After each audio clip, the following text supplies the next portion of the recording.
자, 안녕하세요, 여러분. 여러분 좀 시험에 도움이 될까 싶어서 작년도 통합과학이 처음 시작된 작년도 모의고사, 전국 연합학력평가죠. 그리고 올해 3월에 2학년 대상으로 치루어진 학력평가 문제들을 좀 풀이해드리려고 합니다. 여기 나와 있는 문제들, 제가 풀어드릴 문제들은 중간고사 시험 범위만 일단 풀어드리도록 할게요.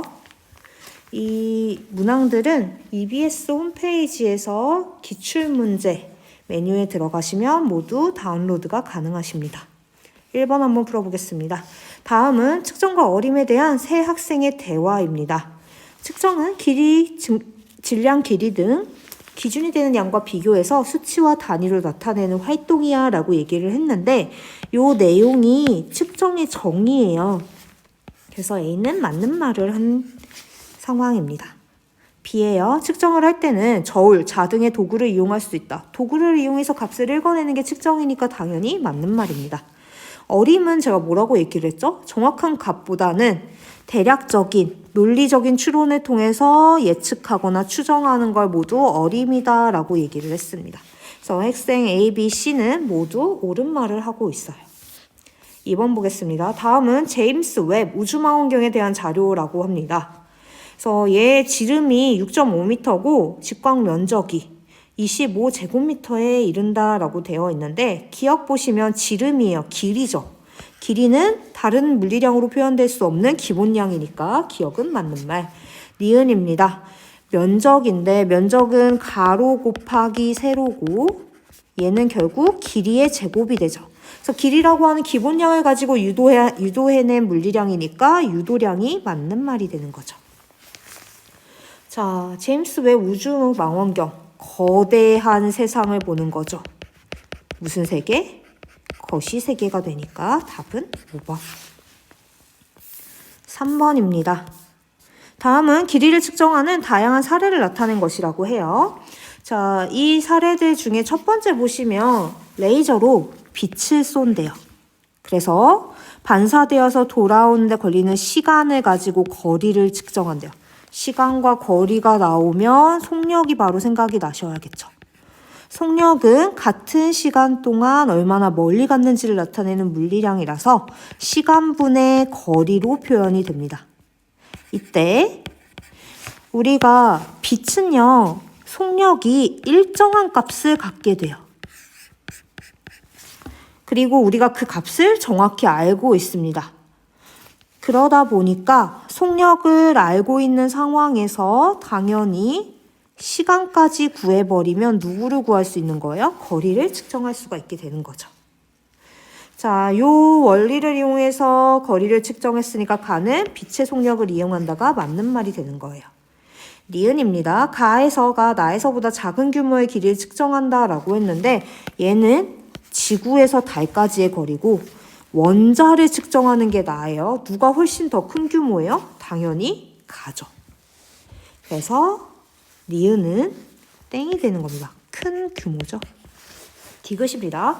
다에서 이동거리의 정밀한 측정을 위해서는 정확한 시간 측정이 필요하다라고 했는데 다는 시간 차이를 이용해서 위치를 파악한대요. 그러면 정확하게 위치를 파악해서 이동거리를 구하고 싶으면 당연히 시간 차이도 뭐 해줘야 돼? 정확해야죠. 정밀하게 측정을 하려면 당연히 정확한 근거를 사용해야 되니까 디귿은 맞는 말. 답은 3번입니다. 4번이에요. 그림 가에서 다는 자연에서 일어나는 현상을 나타낸 것이라고 합니다. 낮 시간 동안 태양의 위치 변화를 이용해서 막대의 그림자를 가지고 시간을 추정하는 걸 우리는 해시계라고 불러주죠. 나예요. 우리 국제 공통의 시간 측정 표준은 변하지 않는 기준을 사용해야 되는 거거든요. 근데 사람의 심장박동은 어때요? 감정에 따라서 크게 요동치고 일단 이 사람을 누구로 지정할 건지부터가 논란의 여지가 있죠. 그래서 나는 사용할 수 없습니다. 자, 가랑 다 중에서는 누가 더 엄밀하겠어요? 낮 시간 동안의 태양의 위치 변화는 계절에 따라서 변할 수 있지만 세슘 원자가 발생하는 빛의 진동은 항상 일정한 값을 갖습니다. 그래서 당연히 변하지 않는 기준인 달을 이용하는 게 더 정확할 수밖에 없어요. 다가 정확합니다. 그래서 답은 1번이 되는 거죠.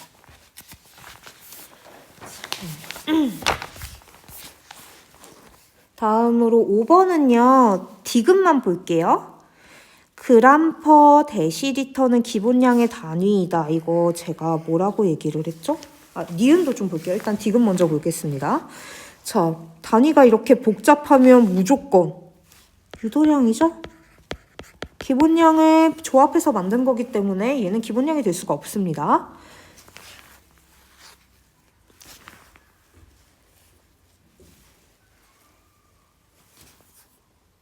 그래서 얘는 땡이 되는 거고요. 자, 니은입니다. 8시간 이상 공복 후 측정한 혈중 포도당 농도가 126mg 데시리터 이상을 기준으로 세웠어요. 그럼 우리가 약속을 해서 기준을 세우는 행위, 무언가를 통일시키거나 혹은 약속을 해서 기준을 세우는 행위 자체를 우리는 뭐라고 한다? 측정 표준이라고 얘기를 했죠. 그래서 니은도 맞는 말. 니은은 맞는 말. 5번은 니은 디귿만 하도록 하겠습니다. 6번입니다. 그림은 도로에서 발생한 소리를 스마트폰으로 측정한 결과를 나타낸 화면의 일부라고 해요. 이에 대한 설명으로 옳은 것만을 보기에서 있는 대로 골라보라 라고 되어 있네요. 도로에서 발생한 소리는 디지털 신호이다. 우리 자연에서 오는 소리는 모두 다 무슨 신호예요? 아날로그 신호죠. 이 스마트폰은 지금 이 아날로그 신호를 71.5dB이라고 하는 데이터 값으로 줬어요. 숫자가 띵 나오면 다 무슨 신호예요? 얘는 디지털 신호가 되는 겁니다. 자, 아날로그 신호를 디지털로 바꿔주는 장치 뭐예요? 센서죠. 그럼 당연히 이 스마트폰에 센서 있어야 되는 겁니다. 다음에 디귿이에요. 데시벨, 소리의 세기를 나타낸 거니까 당연히 디귿은 맞는 말이 되는 거죠. 얼마나 시끄러운지 나타내는 거. 답은 4번이 되는 겁니다. 얘 숫자가 띵 나오면 디지털이라고 얘기를 했는데 왜 그러냐면 얘는 지금 소수점 첫째 자리까지 나타내잖아요. 그럼 71.5 다음은 71.6으로 표현이 될 거예요. 근데 71.5와 71.6 사이에는 무수히 많은 숫자들이 있습니다. 그러다 보니까 얘는 71.51은 표현이 안 돼요. 52도 표현이 안 돼요. 그럼 요 중간에 있는 어떠한 데이터는 다 누락이 되고 5와 6이라고 하는 불연속적인 값들만 표현이 되기 때문에 디지털 신호라고 얘기를 해주는 겁니다. 7번이에요. 그림 가는 자연에서 발생한 신호를 나는 가를 전기 신호로 변환한 것을 나타낸 것이라고 합니다. 자, 가와 나는 각각 디지털 신호와 아날로그 신호 중 하나예요. 연속적이면 아날로그, 불연속적이면 디지털이죠. 가는 아날로그 신호가 많고요. 그 다음에 연속적이지 않고 뚝뚝 끊어집니다. 누가 봐도 불연속적인 값으로 나타나는 애죠. 자, 디귿입니다. 나가 가보다 전송 과정에서 손상되기 쉽다. 얘는 데이터량이 어떻게 된다 그랬어요? 너무너무 많아요. 하지만 얘는 간단하게 표현을 했기 때문에 전송 과정에서 손상이 일어나려면 가가 훨씬 더 손상이 많이 일어나야 되죠. 그래서 답은 1번입니다.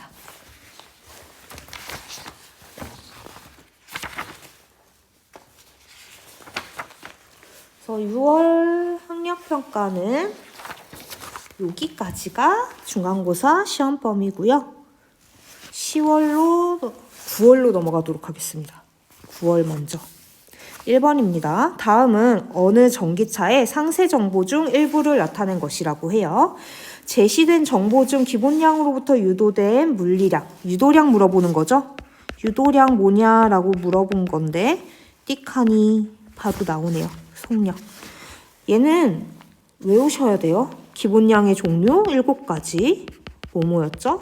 시간, 길이, 질량, 물체가 갖는 고유한 특성 질량, 전기 없이 살 수 없으니까 전류, 그 다음에 대부분의 에너지는 무슨 형태? 열. 열을 표현하는 수단 온도.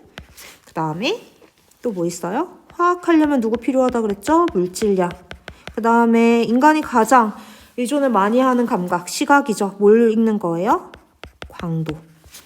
빛을 감지하는 거니까 광도. 답은 3번. 2번입니다. 다음은 규모에 대한 자료라고 합니다. 적혈구보다 작은 규모에 해당하는 것으로 적절한 것을. 이거 약간 눈이 있으면 풀 수 있는 문제죠. 누가 제일 작아요? 원자가 모여서 분자가 되고 분자가 모여서 세포가 만들어지는 거니까 당연히 1번입니다. 3번이에요. 그림은 물통에 모인 빗물의 무게를 깊이로 환산하여 1시간 간격으로 강우량을 측정하는 디지털 우량계를 나타낸 것이라고 합니다. 디지털이라고 나와 있기도 하고 값이 뚝뚝 끊어져요. 연속적이 아니라 불연속적이죠. 땡. 디지털 우량계에는 아날로그 형태의 신호를 전기 신호로 바꾸는 센서가 있다라고 얘기했는데 1시간 동안 비는 연속적으로 올 거예요. 그런데 얘는 1시간마다 끊어서 데이터를 수집한 거니까 연속적이었던 아날로그 형태를 불연속적인 애로 바꿔주고 걔네들을 띡하니 어떠한 숫자로 표현을 해주려면 이 장치가 뭘 해줘야 돼요? 컴퓨터처럼 데이터를 처리해줘야 돼요. 무슨 신호로? 전기 신호로. 그러면 이렇게 바꿔주는, 그래서 결국은 디지털 신호가 된 거잖아요. 아날로그 디지털로 바꿔주는 애를 누구라고 해요? 센서. 당연히 존재해야 되는 거죠. 디귿입니다. 디지털 정보는 아날로그 정보보다 저장이나 전송할 때 손상되기 쉽지 않죠. 그래서 디지털로 바꾸어서 저장하거나 전송하는 거다라고 얘기를 했습니다. 얘는 압축도 쉽고 저장하기도 쉽고 전송할 때도 데이터 손실이 거의 없습니다. 그러면 쭉쭉쭉쭉 나아가서요. 그 다음 문제는 16번이에요. 드디어 중력이 나오네요.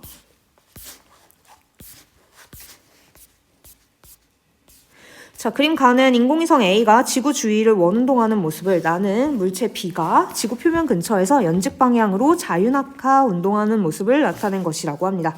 이에 대한 설명을 옳은 것만을 보기에서 있는 대로 골라보라 라고 얘기를 했어요. 공기저항 무시한다 라고 했으니까 중력만 고려하면 되는 거죠.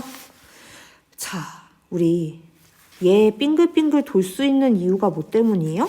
중력 때문에. F는 ma. 힘이 작용하면 당연히 누가 있어야 돼? 가속도가 있어야 되죠. 힘이 작용해서 운동하는 물체는 당연히 가속도 운동을 합니다. 그 다음에 이제 이건 조금 심화 개념이긴 한데요. 속도가 변화하는 거를 가속도라고 얘기를 해요. 근데 속도는 우리 속력, 크기와 방향을 함께 포함하는 방향을 함께 포함하는 개념입니다. 그럼 만약에 우리가 속도 변화라는 건 속력만 변해도 속도 변화가 있는 거고 방향만 변해도 속도 변화가 있는 거예요. 그래서 속력이 변하거나 방향이 변하거나 둘 다 변하면 걔네들을 합쳐서 우리는 가속도 운동을 한다라고 얘기를 해주는 건데 얘는 지금 실시간으로 운동 방향이 바뀌고 있죠. 그래서 움직이는 속력이 같다고 하더라도 만약에 이렇게 방향이 바뀌면 당연히 가속도 운동이어야 되는 겁니다. 자, 나는 지구 표면에서 B가 자유낙하하는 모습을 나타낸 것이에요. 얘 뭐 받아서 떨어져요? 중력 받아서 떨어져요. 그때 가속도를 우리는 중력 가속도라고 합니다. 중력 가속도 G는 일정하다라고 했을 때 가속도가 존재하니까 속력이 어떻게 돼야 돼요? 변화해야 돼요. 그럼 내가 오른쪽으로 가고 있는데 오른쪽으로 힘을 줘요. 그럼 점점 빨라지죠. 내가 밑으로 이동을 하고 있는데 가속도의 방향, 즉 중력의 방향이 아래쪽이에요. 그러면 당연히 얘는 속력이 점점 빨라질 수밖에 없는 거예요. 왜? F는 ma니까 결국 힘의 방향이 가속도의 방향이 되는 거죠. 밑으로 운동을 할 때 점점 중력에 의해서 가속 운동을 하게 되니까 속력은 증가해야 합니다. A, B 모두 다 중력에 의해서 운동하는 거니까 맞는 말. 자, 18번입니다. 그림은 질량이 동일한 물체 A, B를 수평면으로부터 같은 높이에서 수평 방향으로 던졌을 때 A, B의 운동 경로를 각각 나타낸 것이라고 해요. A, B는 수평 방향으로 각각 D, ED만큼 이동했다라고 합니다. 중력과 속도 일정하다라고 줬고요. 물체 크기와 공기 저항은 무시한다라고 얘기가 되어 있습니다. 자, 지구 내에서 중력의 크기 F는 ma이고 중력과 속도가 일정하다라고 했으니까 가속도가 일정한 상황이에요. 그러면 힘의 크기는 뭐에 의해서 결정지어져요? 질량에 의해서 결정지어지는 겁니다.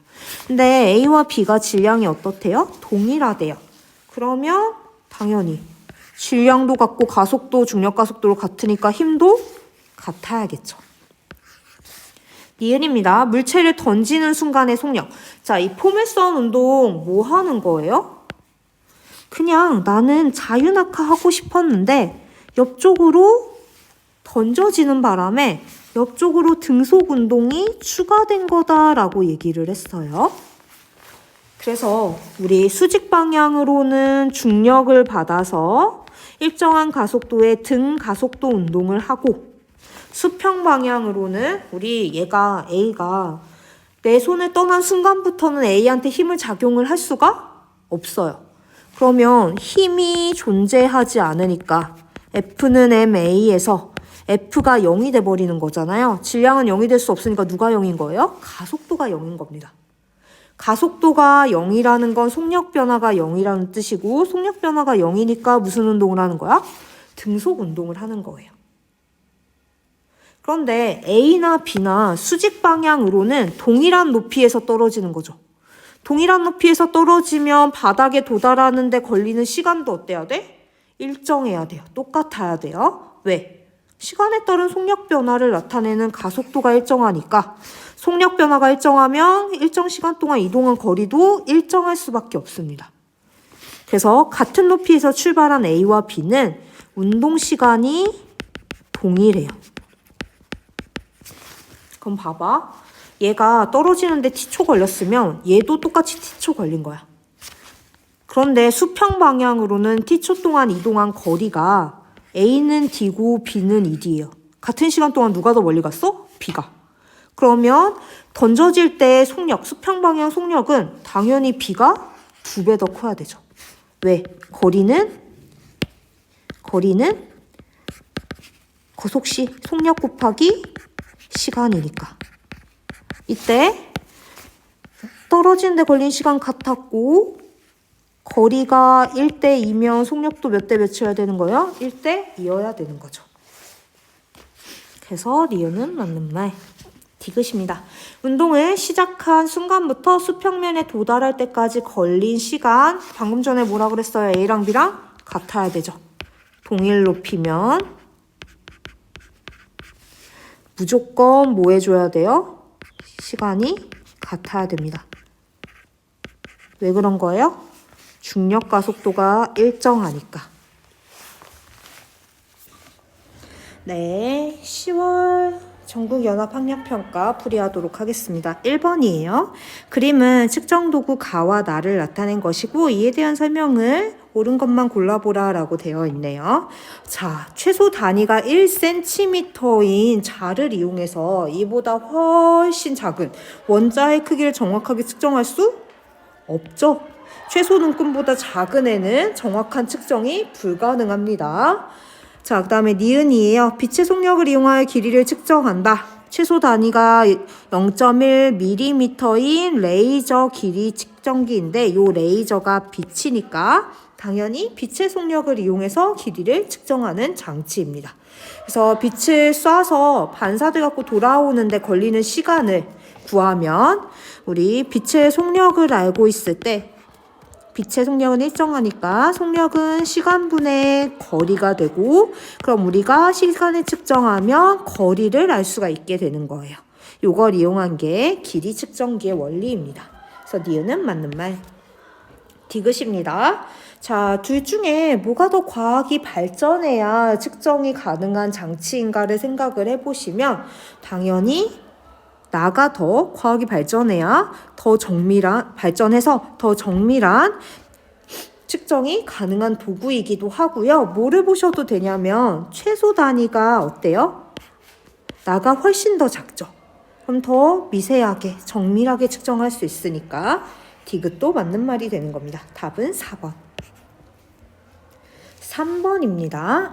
그림은 어떤 지역의 초미세먼지 정보를 나타낸 것이라고 해요. 이에 대한 설명으로 옳은 것만을 보기 위해서 있는 대로 골라보라 라고 되어 있습니다.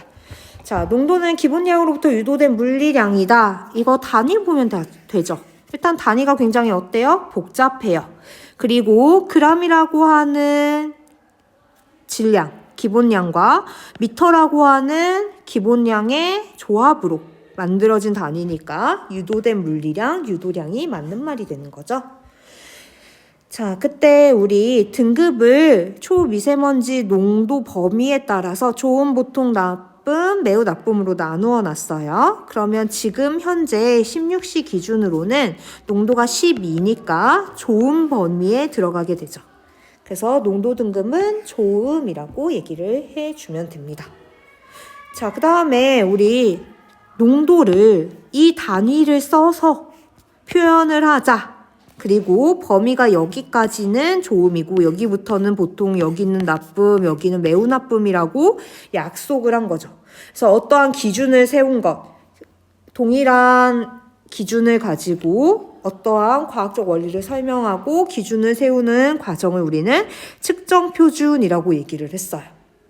그래서 모두 다 동일한 단위를 갖고 얘기하는 것도, 그 다음에 어떠한 범위를 정해서 약속을 한 것도 측정 표준이 활용된 예가 되는 겁니다. 다음은 6번입니다. 과속경보 시스템에 대한 자료다라고 되어 있어요. 과속경보 시스템은 빛을 자동차한테 쏴요. 그러면 아까랑 똑같이 빛의 속력을 알면 속력은 시간분의 거리니까 이 원리를 이용해서 우리 빛의 진동수 변화를 측정해 자동차의 속도를 계산한다라고 되어 있습니다. 이 속도를 전광판에 숫자로 표시하여 운전자에게 실시간으로 보여준대요. 시스템이 설치된 후 제한 속도를 준수한 운전자의 비율이 증가했다라고 되어 있는데 기억입니다. 기억은 디지털 신호이다 라고 했는데 자연이 주는 모든 빛, 반사되어서 돌아오는 빛은 자연이 주는 신호니까 디지털이 아니라 뭐여야 돼요? 아날로그 신호여야 되겠죠. 자, 그런데 이 빛을 감지해서 띡하고 숫자를 알려준 거죠. 제가 이렇게 띡하고 숫자가 나오면 걔는 무슨 신호라고 얘기했었어요? 네, 숫자로 띡하고 나오는 건 우리 27 다음은 28로 표현이 될 거고, 그럼 27과 28 사이에 무수히 많은 변화는 얘가 나타내지 못하니까 띄엄띄엄 불연속적으로 존재하는 디지털 신호라고 얘기를 했어요. 그러면 자연이 주는 아날로그 신호인 빛을 디지털 신호로 바꿔주는 장치가 여기에 있어야겠죠. 그걸 우리는 뭐라고 부른다? 센서라고 부른다. 그럼 과속경보 시스템에는 당연히 센서가 있어야 돼요. 왜? 아날로그 신호를 누구로 바꿔주니까? 띡하고 속도 27이라고 알려주는 디지털 신호로 바꿔주니까. 그래서 기억은 땡이고 니은은 맞는 말이 되는 겁니다. 자, 과속경보 시스템은 운전자가 제한 속도를 준수하는데 기여했다라고 얘기가 되어 있으니 얘도 맞는 말이죠. 내가 27이면 제한 속도를 넘지 않았으니까 이 속도로 가면 적정하구나 라고 판단을 할 수가 있게 되고 당연히 30이 넘어가면 제한 속도보다 초과하니까 어떻게 되는 거예요? 속도를 줄여야겠구나. 제한 속도를 준수할 수 있도록 기여해 주는 거죠. 뿐만 아니라 문제에서도 읽을 수 있죠. 설치된 후에 제한 속도를 준수한 운전자의 비율이 증가했다라고 말을 하네요. 여기에서 주제 탐구거리 하나만 드릴게요. 우리가 기존에는 거리를 측정할 때 시간을 이용을 했었잖아요. 빛의 속력이랑 돌아오는데 걸리는 시간. 근데 이번에는 뭐를 측정하고 싶은 거냐면 자동차의 속력을 측정하고 싶은 거예요. 이 차가 얼마나 빨리 달리는지. 그 자동차의 속력을 측정하려고 반사돼서 돌아오는 빛의 소요 시간이 아니라 진동수 변화를 측정한대요. 얘가 무슨 원리인지 수업 시간에 혹은 과학 문제를 풀면서 생긴 궁금증을 주제 탐구로 이어가면 정말 좋겠죠. 주제 탐구거리 하나 또 드립니다. 자, 다음으로는 10번입니다. 그림은 온도를 알아보는 두 가지 방법을 나타낸 것이라고 합니다. 자, 이에 대한 설명을 옳은 것만에 있는 대로 골라보래요. 자, 기억입니다. 손을 대어 온도를 가늠한대요. 정확한 값이 아니에요. 가늠하는 거는 추정하는 거죠.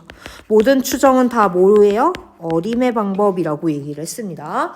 자, 디지털 온도계로 온도계를 측정해요. 그럼 얘는 당연히 정확한 값이 나오게 되는 정확하다라고만 표현할게요. 정확한 측정이 되는 거죠. 그래서 기억은 어림이고 니은은 정확한 값을 읽어내는 측정이 되는 겁니다. 자, 이때 우리 디지털 온도계는 자세히 보면 숫자로 띡 하고 숫자가 나와요. 얘 무슨 신호예요? 디지털. 그런데 얘가 측정하는 건 지금 이 사람의 온도인 거잖아요. 근데 이 사람이 갖고 있는 온도라고 하는 건 자연의 신호니까 무슨 신호여야 돼? 아날로그 신호. 그러면 이 장치의 디지털로 숫자가 딱 하고 나오려면 아날로그를 디지털로 바꿔주는 누가 들어가야 돼요? 센서. 그 중에 누구를 감지하는 거야? 온도. 그러면 온도 센서가 들어가 있어야 되는 거죠. 그래서 니은은 연속적인 신호를 불연속적인 신호로 변환하는 센서가 들어있으니까 맞는 말이 되는 겁니다. 아날로그를 뭘로 바꿔주는 거예요? 디지털로. 디귿입니다. 온도의 기본 단위, 표준화된 단위 누구예요? 켈빈이죠? 도씨 아닙니다. 그래서 디귿은 맞는 말. 답은 5번. 그 다음으로는 20번으로 넘어가게 됩니다. 중력 문제가 드디어 나오네요.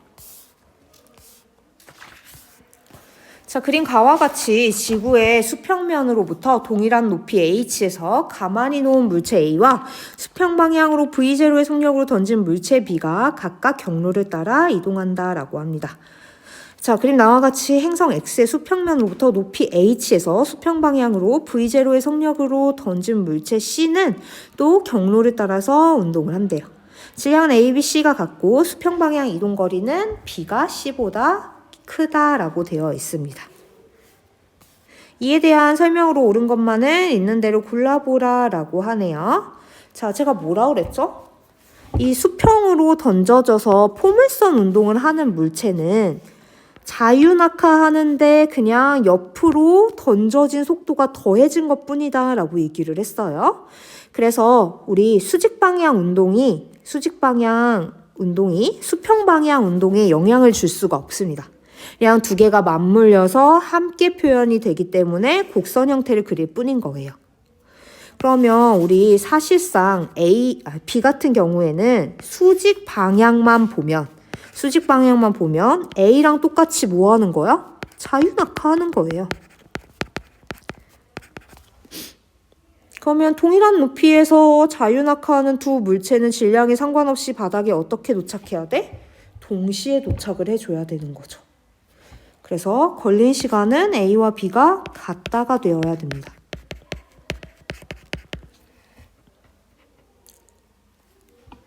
자, 그 다음으로 우리 보시면 물체에 작용하는 중력의 크기는 지구에서가 X에서보다 작다라고 했는데 봐봐. 일단은 다 지우고 다시 시작을 할게요. B랑 C랑 물체의 운동 양상이 유사하니까 B랑 C를 한번 보도록 할게요. 수평 방향으로의 속력의 크기가 같은 상황입니다. 그러면 우리 수평 방향으로는 항상 무슨 운동밖에 안 해야 돼? 등속 운동밖에 안 해야 돼요. 왜? 내 손을 떠난 다음부터는 이 물체에 힘을 가해줄 수 있는 존재가 있어? 없어? 없어요. 힘이 없으면 F는 ma니까 힘이 0이 되면서 질량 0이 될 수 없으니까 누가 0이 되는 거예요? 가속도가 0이 되는 거예요. 가속도는 시간분의 속력 변화니까 얘가 가속도가 0이라는 건 속력 변화가 0이라는 거고 속력이 변해 안 변해? 안 변하는 거죠. 그러니까 등속 운동입니다. 얼마로? 둘 다 V0로. 그러면 우리 V0의 속력으로 일정 시간 동안 이동한 거리를 봤을 때 거리가 누가 더 크냐면 B가 더 커요. 얘를 뭐 거리 RB, 얘를 RC라고 해보도록 할게요. 그러면 RB보다 RC가 더 작아요. 뭐한데? 속력은 둘 다 V0로 동일한데. 거리는 뭐 곱하기 뭐예요? 속력 곱하기 시간이에요. 속력이 같은 상황에서 거리가 더 크려면 소요 시간이 더 어때야 되는 거야? 커야 되는 거야. 그러면 걸린 시간을 TB, TC라고 하면 시간이 누가 더 큰 거예요? B가 더 큰 거예요. 즉, 낙하하는데 걸린 시간이 누가 더 오래 걸린 거야? B가 더 오래 걸린 거예요. 얘가 오래 걸린 거예요. 중력이 크면 클수록 가속도도 크니까 힘을 더 크게 받아서 가속도가 더 크니까 중력이 클수록 떨어지는데 같은 높이에서 떨어지는데 걸리는 시간은 어때야 돼? 짧아야 되는 거죠. 즉 중력은 지구랑 X 중에 누가 더 커야 돼요? 더 빨리 떨어진 X가 더 커야 되는 겁니다. 지구랑 X 중에서는 중력이 X가 더 커야 되는 거죠. 그래야 같은 높이에서 떨어져도 더 빨리 도착하게 되는 거죠. 자, 디귿입니다. 나의 C가 X 주위를 원운동하기 위한 수평 방향 속력은 V0보다 크다라고 했는데 얘 땅바닥에 떨어지지 않고 계속해서 돌려면 뭐 해줘야 돼요? 더 멀리 날려줘야 되죠. 더 멀리 날리려면 초기에 던지는 속도를 어떻게 해야 돼? 더 크게 해줘야 되는 겁니다. 그래서 땅에 떨어지지 않고 쭉 계속 행성을 따라서 움직이려면 뭘 해줘야 돼요? 수평 방향 속력을 더 크게 해줘야 되는 겁니다. 답은 니은 디귿이 되는 거죠. 그 다음으로는 2학년 올해 3월 문제를 보도록 할게요. 올해 2학년 3월 문제입니다. 자, 다음은 라면 봉지에 표시된 조리법과 라면을 끓이기 위해 사용하는 물의 양에 대한 학생 A와 B의 대화라고 합니다. A는 나는 싱겁게 먹고 싶어서 눈금이 있는 계량컵으로 물의 부피를 측정해 600ml가 되게 했대요. 부피 계속 나오네요. 부피 가로 곱하기 세로 곱하기 높이 길이의 세제곱. 그러면 당연히 무슨 양이에요? 유도량이죠.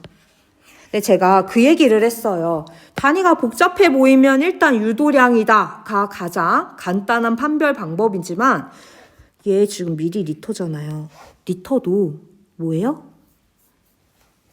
기본량의 단위가 아니라 유도량의 단위죠. 근데 형태가 굉장히 어때? 단순해요. 그래서 이러한 식으로 미터 세제곱 대신 리터나 새로운 단위, 간편한 단위를 만들어서 표현하는 경우도 있거든요. 그러면 얘네들 혹시나 단순하게 생각해서 틀리는 걸 방지하려면 뭘 하는 게 가장 좋겠어요? 기본량의 종류 7개를 암기하시는 편이 더 낫습니다. 그래서 기억은 일단 맞는 말이 되는 거고요. 니은이에요. 니은에 있는 4분은 시간의 국제단위계다라고 했는데 국제단위계 시간 이것도 암기해야 된다고 말씀드렸어요. 단위 누구 쓰죠? 세크, 초 쓰죠. 그래서 분이 아니라 초여야 됩니다. 땡. 자, B는 물의 양을 어림하였다라고 되어 있는데 제가 그 말 했어요. 띡하고 주는 값, 도구가 눈금에 딱 들어맞던가 아니면 디지털 방식이어서 값을 정확한 값을 제공을 해주면 걔는 측정이에요. 하지만 지금 무슨 말이 들어가 있냐면 물을 넣으려고 눈으로 가늠했대요. 추정한 거죠. 추정했다, 추론했다, 예측했다, 가늠했다 모두 다 어림의 다른 표현입니다. 값을 띡 하고 읽은 게 아니면, 정확하게 준 게 아니면 추정이 들어가면 무조건 어림이 되는 거죠. 다음 문제 13번입니다. 이 문제 아주 재밌는 문제예요. 13번 문제 아주 잘 내신 것 같은데, 그림 나와 같이 지구와 미지 행성 X에서 운동하는 물체 A와 B의 위치를 1초 간격으로 나타냈대요. 그러니까 1초마다 이동한 거리를 표현을 한 거예요. A는 가만히 놓았고 B는 수평 방향으로 던졌다라고 되어 있습니다. 그래서 B는 이렇게 포물선 운동을 하고 A는 자유낙하를 하는 상황인 거죠. 자, 이때 우리 가에서 연집 방향 가속도의 크기는 A와 B가 다 같다라고 되어 있는데, 자, 얘들아, 똑같은 지구야. 지구에서는 중력 가속도가 어때야 돼요? 일정해야 돼요. 그래서 중력 가속도가 일정하기 때문에 중력 가속도, 가속도의 종류인 거죠? 그래서 가속도의 크기가 같다라고 구하셔도 되고, 사실상 여기 단하고 뒤에 중력 가속도가 일정하다라는 말이 없기 때문에 이렇게 바로 판단을 하기에는 조금 곤란합니다. 그럼 뭐 하면 되냐면 같은 시간 동안 이동한 거리를 보면 돼요. A랑 B랑 가속도의 크기가 같다면 속도 변화가 같을 거고, 가속도가 같으면 속도 변화가 같은 거죠. 왜? 가속도는 시간 변화에 따른 속도 변화니까. 얘 한글로 써드릴게요. 가속도는 시간 변화에 따라 시간에 따른 속도 변화니까. 그러면 속도 변화가 같습니다. 자, 속도 변화가 같으면 속도라고 하는 애는 시간에 따른 이동 거리죠. 그러면 속도 변화가 같다라는 말은 시간에 따른 이동 거리 변화가 같다는 뜻이에요. 즉, 동일한 높이에서 떨어졌으면 시간에 따라 이동하는 정도의 변화도 같아야 되니까 동시에 도착을 해야 되는 거죠. 1초 지날 때마다 이동한 거리가 같으면 A랑 B는 가속도의 크기가 같을 수밖에 없는 겁니다. 그래서 기억은 많은 말. 자, 니은입니다. 중력 가속도의 크기는 가에서가 나에서보다 크다라고 되어 있는데, 중력 가속도의 크기 가늠하려면 아까처럼 지구 표면에서 떨어지는 것과 X 표면에서 떨어지는 걸 비교해야 되는데 똑같은 운동을 비교하는 게 낫겠죠. 그래서 똑같이 A, 자유낙하하는 애를 비교를 해보도록 할게요. 자, 보면은 1초 동안 얘는 요만큼 떨어진 거고 X에서는 이만큼 떨어졌어요. 이동거리가 더 작다는 건 힘을 적게 받은 거고, 힘을 적게 받았다는 건 가속도가 작은 거죠. 맞나요? 네, 속도 변화가 작은 거니까. 자, 그래서 같은 시간 동안 떨어져도 조금 덜 떨어지는 거, 더 짧게 떨어지는 게 가속도가 작은 애인 겁니다. 그럼 가에서가 나에서보다 크다가 맞는 말이 되는 거죠. 자, B가 낙하하는 동안 수평 방향의 속력은 B가 낙하하는 동안 B의 수평 방향 속력은 가와 나에서 같다라고 했는데, 이렇게 생각하시면 안 돼요. 미안해요. 잠시만요. 최종적으로 얘가 이동한 거리를 보면 B는 수평 방향으로 3칸을 이동했고, 나에서는 4칸을 이동했으니까 4칸을 이동한 나에서 속력이 더 수평 방향으로 던진 속력이 더 큰 거 아닌가라고 생각을 하시면 안 됩니다. 왜냐하면요, B는 지금 3칸 가는 동안 몇 초 걸린 거야? 1초, 2초, 3초 걸린 거죠. 3초 동안 이동한 거리가 이만큼인 거예요. 그런데 B는 1초, 2초, 3초, 4초예요. 그러면 수평 방향 속력을 비교하고 싶으면 뭘 해야 돼? 같은 시간 동안 이동한 거리를 봐야 되죠. 어디까지만 봐야 되는 거예요? 3초 동안 이동한 거리만 보셔야 되는 겁니다. 그래서 1초, 2초, 3초 동안 얘는 3칸 움직인 거예요. 하나, 둘, 셋. 나에서는 1초, 2초, 3초 동안 몇 칸 움직였는지 봤더니 하나, 둘, 셋, 똑같이 3칸 움직였죠. 3초 동안 3칸 움직인 게 동일하니까 수평 방향 속력도 같아야 되는 겁니다. 공의 개수가 다르니까 뭘 하면 안 되는 거예요? 그냥 끝 지점에서 얼마나 갔는지만 비교하면 안 되는 거예요. 속력을 비교할 거면 같은 시간 동안 이동한 거리를 봐야 되는 겁니다. 답은 5번. 자, 마지막 문제입니다. 20번이에요. 다음은 스마트워치에 대한 자료이다 라고 되어 있는데 얘는 미안해요. 21번이에요. 네. 얘는 디귿은 화학에서 해주시기로 했기 때문에 얘는 넘어가도록 하고 기억이랑 니은만 해보도록 하겠습니다. 자, 스마트워치는 위치, 걸음수, 심박수 등을 측정하는 센서가 내장되어 있어서 뭘 할 수가 있냐면 사용자의 운동 기록을 표시할 수가 있대요. 그러면 얘는 신체 활동을 분석해서 정보를 산출하는 장치인 거죠. 기억은 맞는 말. 기억이 약간 맨 마지막 단어 같기도 하고 애매하네요. 일단 니은은 확실하게 지금 시험 범위입니다. 스마트워치는 기억으로 아날로그 신호를 감지해서 디지털 신호로 바꿔준다. 기억 누구예요? 센서. 너무 쉬운 내용. 센서의 역할은 아날로그 신호를 뭘로 바꿔주는 거? 디지털 신호로 바꿔주는 거. 그러면 얘도 맞는 말. 끝. 그냥 디귿만 알려드리면 얘 디귿도 맞는 말이기는 해요. 근데 이건 화학이어서 풀이는 하지 않도록 하겠습니다.